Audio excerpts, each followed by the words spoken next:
भला हुआ मेरी माला टूट गई, मैं राम भजन से छूटी। भला हुआ मेरी माला टूट गई, मैं राम भजन से छूटी। मेरे सिर से टली बला, भला हुआ मेरी माला टूट गई, मैं राम भजन से छूटी। मैं राम भजन से छूटी। नमस्कार मेरे प्यारे भाइयों, मेरे परमात्मा के प्यारे जीव हंसों। मैं हमेशा मालिक से यही दुआ करूंगा कि आप सब मेरे भाइयों का विवेक पहले से ज्यादा और ज्यादा और ज्यादा से ज्यादा बढ़ता ही जाए। बस मेरे दिल की यही अरदास है कि ऐसी कोई चीज ना रहे जो आपको समझ ना आए। हर चीज आपको बिल्कुल क्रिस्टल क्लियर होती जाए। बस यही चाहूंगा मैं, यही अरदास करूंगा उस बंदी छोड़ से, उस परमपिता परमात्मा से कि वो आपके विवेक शक्ति में बढ़ोतरी करता ही जाए और ऐसा कोई भी अज्ञान ना रहे इस दुनिया में जो आपको 1% भी भ्रमित कर पाए। कुछ ना रहे ऐसा। आपका ये भाई आपकी पूरी मदद करने के लिए तैयार है। बस आप निष्पक्ष भाव से इस सत्संग को सुनते रहिए और उस पर विचार करते रहिए। विवेक लगाइए कि जो मैंने बात कही है वो सत्य है या असत्य है। जवाब मेरे भाई आपके अंदर से ही आएगा। उस परमात्मा का जवाब आपके अंदर से आएगा। बस उसको पहचानने की कोशिश करो। साहिब बंदगी। और दोस्तों, आपको बताना चाहूंगा कि काफी दिनों से कुछ लिंक व्हाट्सएप पे शेयर किए जा रहे हैं जिसमें कुछ गुरुओं की फोटो लगाई गई है और कुछ भड़काऊ से शब्दों से टाइटल दिया गया है। दोस्तों, ऐसे किसी भी चैनल से हमारा कोई लेना देना नहीं है। आप उनको बिल्कुल ना देखें, बिल्कुल भी ना देखें, क्योंकि वो सत्संग हमारे ही अपलोड कर रहा है और गलत फोटो लगा लगा के दुनिया को भ्रमित कर रहा है। बिल्कुल भी उनका चैनल ना तो सब्सक्राइब करें और जिन्होंने किया है वो अनसब्सक्राइब कर दें। बिना मेरी परमिशन के जो सत्संग अपलोड किए जा रहे हैं ये बिल्कुल गलत बात है। आप ये सब बंद करें। और कोई भी मेरा भाई अगर अपने चैनल पे कोई सत्संग मेरा चलाना चाहता है तो पहले परमिशन लो। प्रचार में योगदान करना है तो बिल्कुल सही तरीके से करो। किसी भी गुरु की फोटो नहीं लगानी है। सब गुरु मेरे बड़े अपनी अपनी ठौर। शब्द विवेकी पारखी सो माथे कमोर। हमने हर गुरु की इज्जत करनी है। हमें किसी भी गुरु से हमारा वैर नहीं है भाई। हर गुरु अपनी अपनी सीमा में अपने अपने शिष्यों को ज्ञान दे रहा है। जहां तक उसकी पहुंच है वो अपने अपने शिष्यों को पहुंचा रहा है। क्या दिक्कत है इसमें? इसलिए मेरे भाई ये जो गलत काम है इसको बंद करो और अगर करना ही है तो सही से करो। जैसे मैं किसी की फोटो नहीं लगाता हूं, आप भी मत लगाएं। साहिब। तो दोस्तों, आज जो वाणी लेंगे वो कबीर साहब की बहुत ही सुंदर वाणी है, बहुत ही मशहूर वाणी है। कई संतों ने उस वाणी को बहुत ही अच्छी तरह गा के समझा के दुनिया के आगे पेश किया। उस वाणी को सुनकर लाखों लोगों के दिल तो गदगद हो जाते हैं, लेकिन कुछ मेरे भाइयों के दिल टूट भी जाते हैं और वो ये सोचते हैं कि आखिर कबीर साहब ऐसा कैसे कह सकते हैं, कैसे हमारे देवताओं की बुराई कर सकते हैं। दोस्तों, ये सोच केवल अज्ञानता के कारण ही उपजती है, जो आज के सत्संग में आपको बिल्कुल क्लियर कर दिया जाएगा कि आखिर इस वाणी का सत्य भाव क्या था, बोलने का मकसद क्या था। तो क्या कहती है वाणी? गगन में अगिया लागी बड़ी भारी, गगन में अगिया लागी बड़ी भारी, धरती जल गई अंबर जल गया, जल गई सृष्टि सारी, गगन में अगिया लागी बड़ी भारी, चंदा जर गए सूरज जर गए, 9 लाख तारा जारी, गगन में अगिया लागी बड़ी भारी। तो साहिब यहां पे क्लियर कर रहे हैं कि ये धरती, ये आसमान, ये पूरी सृष्टि, ये सूरज चांद सितारे, ये सब नाशवान हैं। एक दिन इनका नाश हो जाएगा और ये सब वहीं जाके मिल जाएंगे जहां से ये प्रकट हुए थे। जो भी चीज जहां से प्रकट होती है अंत में वहीं जाके मिल जाती है। तो गगन में अगिया लागी बड़ी भारी। अब गगन का मतलब क्या है? ये वो नहीं है जो बाहर गगन दिखाई दे रहा है। ये हाल हमारे पिंड का सुनाया जा रहा है, हमारे शरीर का सुनाया जा रहा है कि हमारे शरीर में जो गगन है वहां पर बहुत बड़ी आग लगी हुई है। किस रूप में लगी है? उस ज्योत स्वरूप में लगी हुई है। वो ऐसी आग लगी है कि वहां जाकर सारी सृष्टियां खत्म हो जाती हैं, क्योंकि ये सब सृष्टियां उसी नूर से, उसी अग्नि से, उसी ज्योत से, उसी ब्रह्म से प्रकट हुई है और ये सब उसी में जाके समा जाती हैं।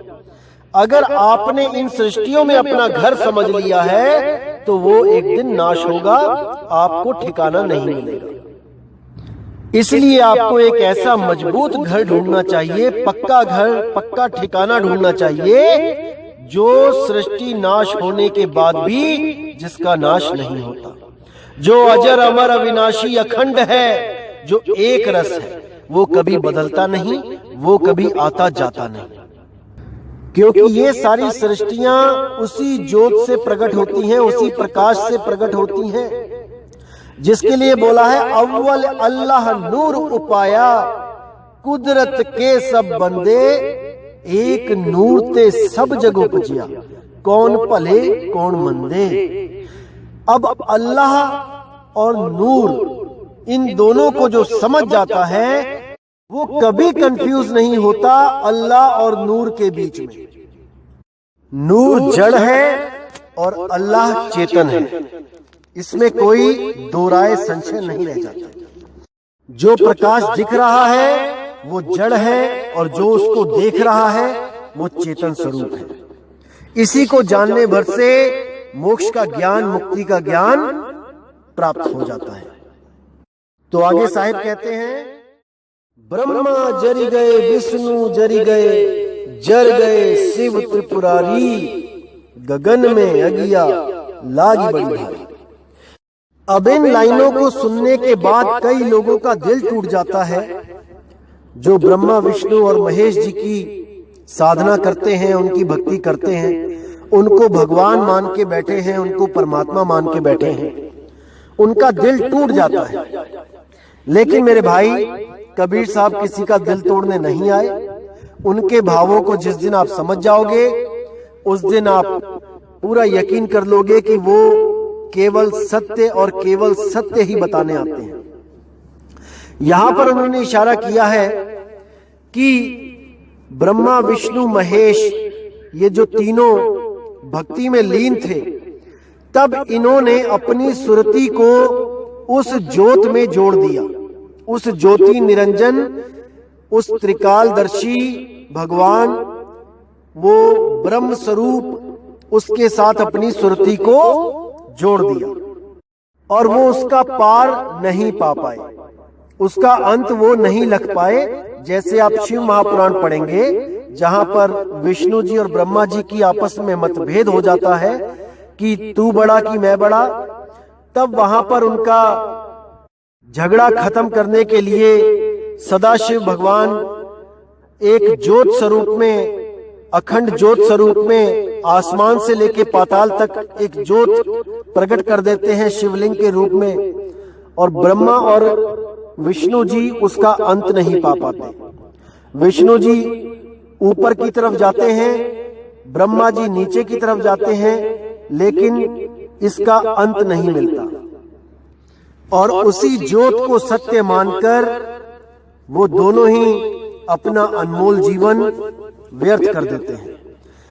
और कैलाश पे भोले शंकर भी उसी ज्योत के दर्शन करते हुए उसी में एकाकार होकर अपनी सुरती को उसी ज्योत में अनंत समय के लिए लगा देते हैं और इसी जन्म मरण में हमेशा के लिए पड़े रहते हैं। इसी का इशारा करते हुए कबीर साहब ने कहा है जल गए, यानी उस ज्योत में जल गए।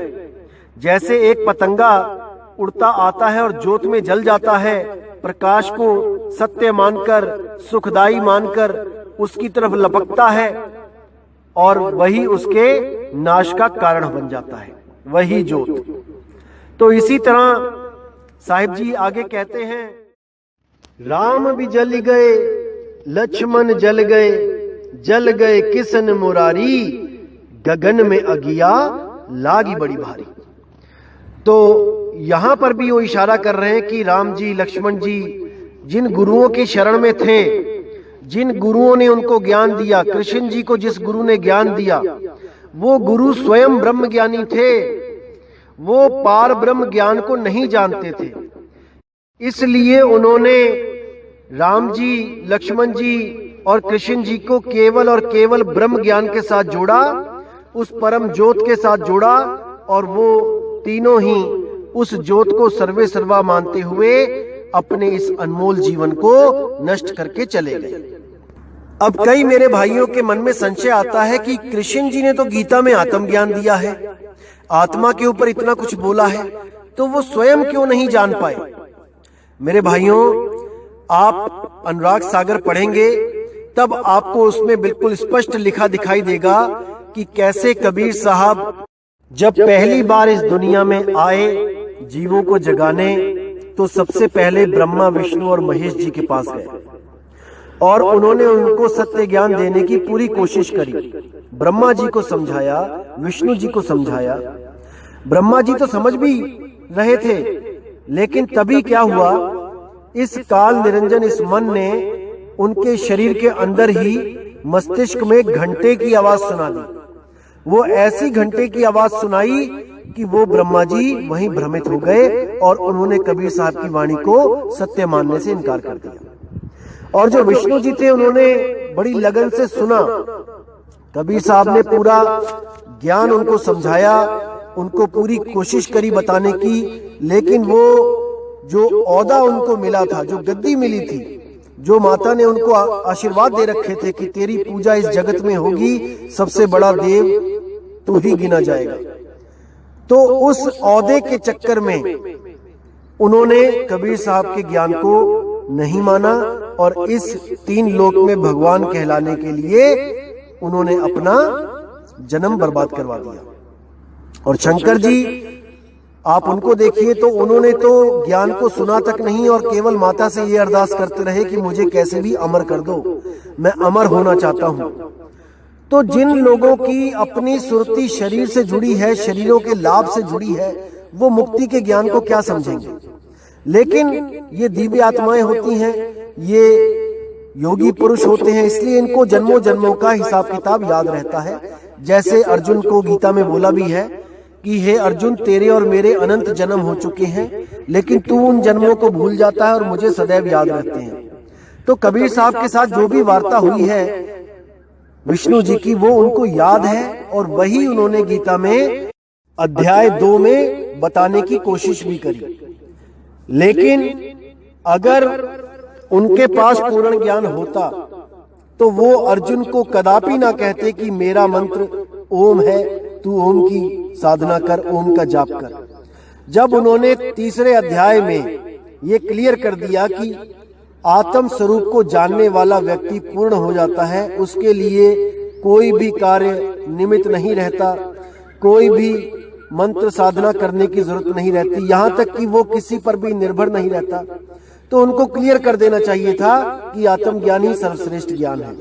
लेकिन फिर भी अर्जुन को ओम तत्सत और ओम के साथ जोड़ा गया।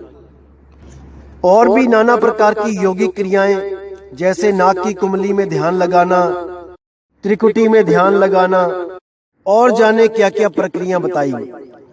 तो आत्मज्ञान में कुछ करने की जरूरत नहीं होती। अगर आत्मज्ञान है किसी के पास तो वो केवल आत्मा से ही जोड़ता है और कुछ करने की ना तो सलाह देता है, ना ही कोई करने की कोई जरूरत रह जाती है। लेकिन कबीर साहब ने जिसको भी ज्ञान समझाया, पूर्ण ज्ञान दिया, और अगर किसी ने भी पूरा ज्ञान लेने के लिए कबीर साहब से अरदास करी तो कबीर साहब ने उसको कभी भी किसी नाम मंत्र शब्द से नहीं जोड़ा। वो जिस शब्द की बात करते थे वो अपना निज स्वरूप होता था, आत्म स्वरूप होता था। कुछ लोग आत्मा और जीव में भ्रमित हो जाते हैं कि कबीर साहब तो कहते हैं कि जीव बेचारा क्या करे। तो ये मदन साहिब के पंथ वाले लोग ये जीव से जोड़ते हैं। जीव तो खुद बेचारा है। मेरे भाइयों, जब तक आप जीव, ब्रह्म और आत्मा इन तीनों के ऊपर विचार नहीं करोगे, इनको नहीं समझोगे, जब तक आपको समझ नहीं आने वाला। परमात्मा तो अपने निज स्वरूप में है ही, उसको किसी चीज की जरूरत नहीं है।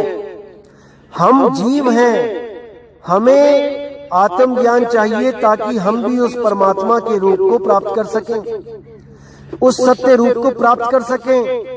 क्योंकि हमारा सत्य रूप और परमात्मा के सत्य रूप में कोई फर्क नहीं है मेरे भाई। इसीलिए कबीर साहब कहते हैं, सत्य स्वरूपी नाम साहिब का सो निज नाम हमारा। जो हमारा शब्द बोला है वो हम लोग के लिए बोला गया है कि हम सबका रूप एक ही है। जो तू सो हम, जैसा तू वैसे हम। परमात्मा तो अपने स्वरूप को जानता है, इसलिए वो मूल श्रुति कहलाता है, और हम अपने रूप को भूल चुके हैं, इसलिए हम एक आम श्रुति कहला रहे हैं। जब हम अपने ही स्वरूप को जान जाते हैं तो परमात्मा का स्वरूप और हमारे स्वरूप में कोई फर्क नहीं रहता। अभी फर्क है क्योंकि अभी हम जीव हैं, हमारी सुरती तन और मन में लगी है, इसलिए हम कभी ब्रह्म हो जाते हैं, कभी जीव कहलाते हैं। जब हमारी सुरती निराकार ज्योत स्वरूप में लगी होती है तब हम ही ब्रह्म हो जाते हैं, कोई और ब्रह्म नहीं रह जाता, हम ही ब्रह्म हो जाते हैं। कितने ही बड़े बड़े संत महात्मा ब्रह्म अवस्था को प्राप्त कर चुके हैं। अहम ब्रह्मस्मि कह के वो वहीं पे रुक चुके हैं, वो ठहर चुके हैं, वो ब्रह्म स्वरूप हो चुके हैं।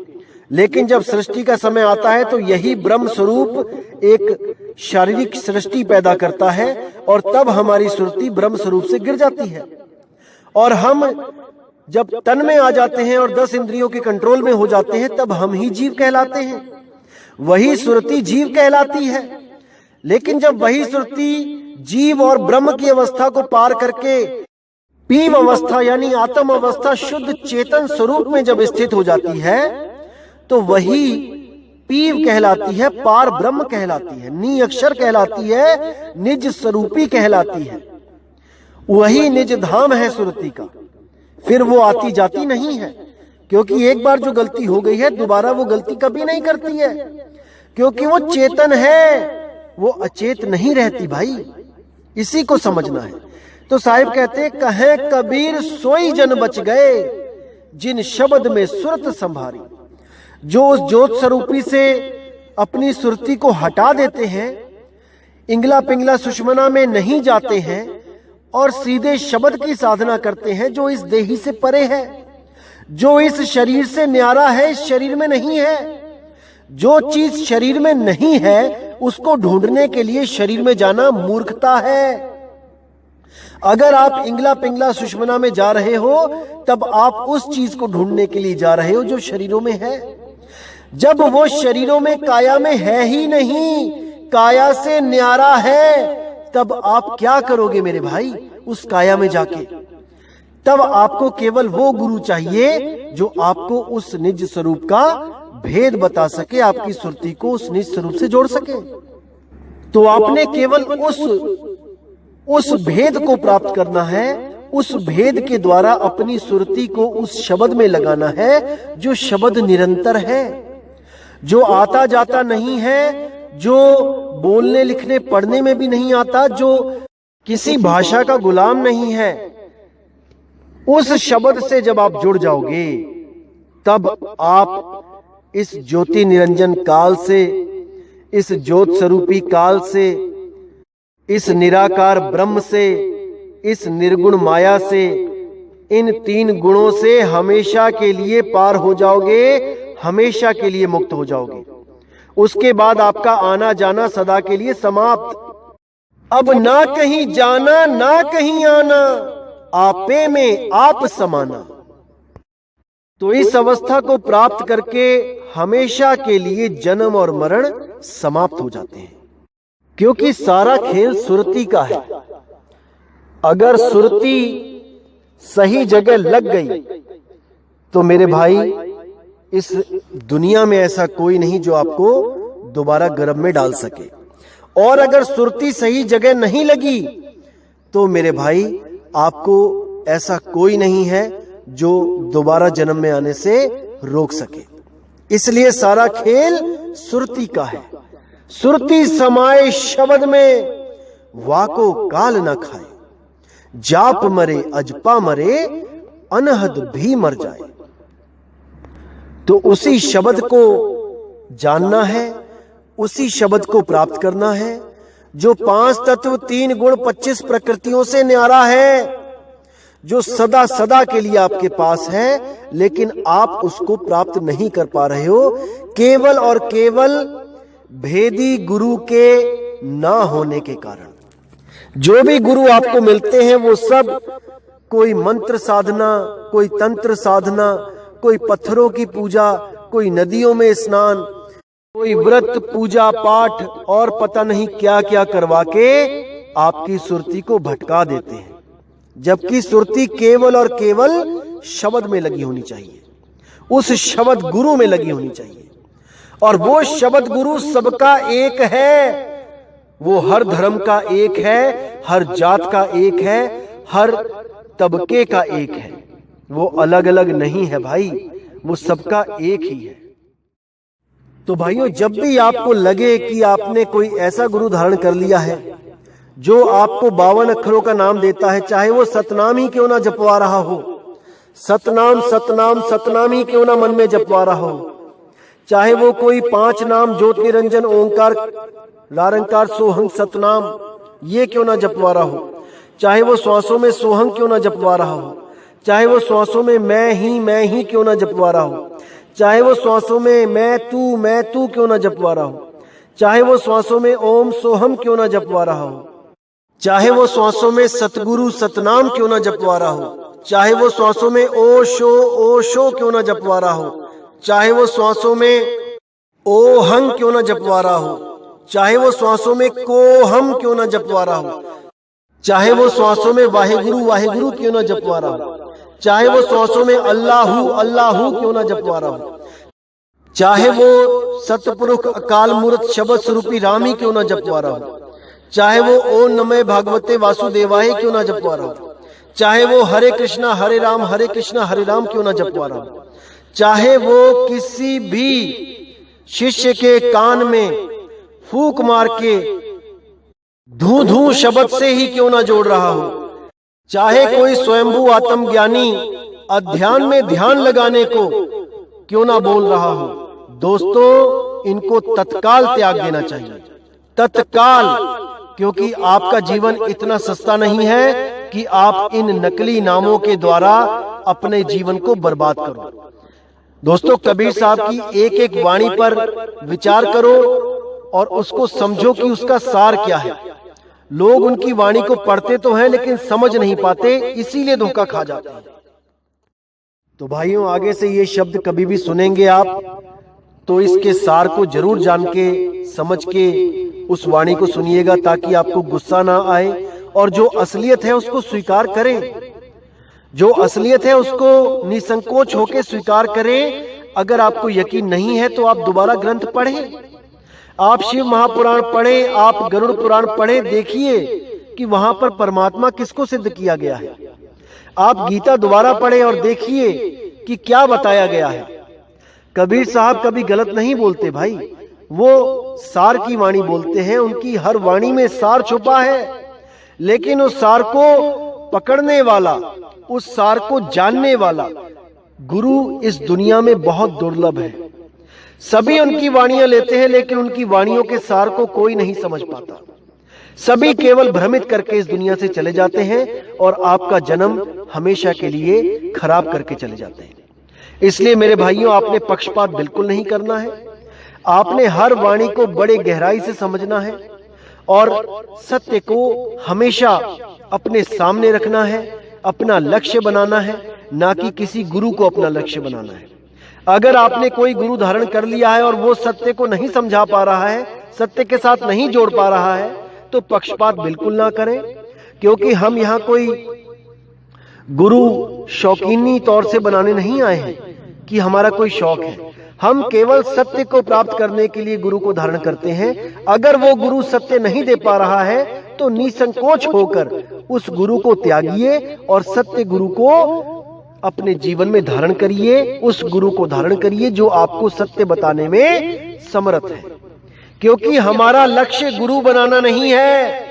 हमारा लक्ष्य केवल सत्य को पाना है, ताकि हम अपने जन्म मरण को खत्म कर सकें। यही हमारे जीवन का परम लक्ष्य है। तो दोस्तों, उम्मीद करता हूं आज की वाणी से आपके भ्रम नाश हुए होंगे और बहुत ही जल्द एक और परम विवेकी वाणी लेकर आपके सामने हाजिर होऊंगा। तब तक के लिए मुझे विदा दें। जय गुरु बंदी छोड़ वैराग साहिब, जय गुरु बंदी छोड़ साधु शरण साहिब, जय गुरु बंदी छोड़ बाबा मदन साहिब, जय जय सतगुरु बंदी छोड़ सतगुरु सत्य कबीर साहिब की सदा ही जय हो, सदा ही जय हो मेरे मालिक की साहिब बंदगी सतनाम।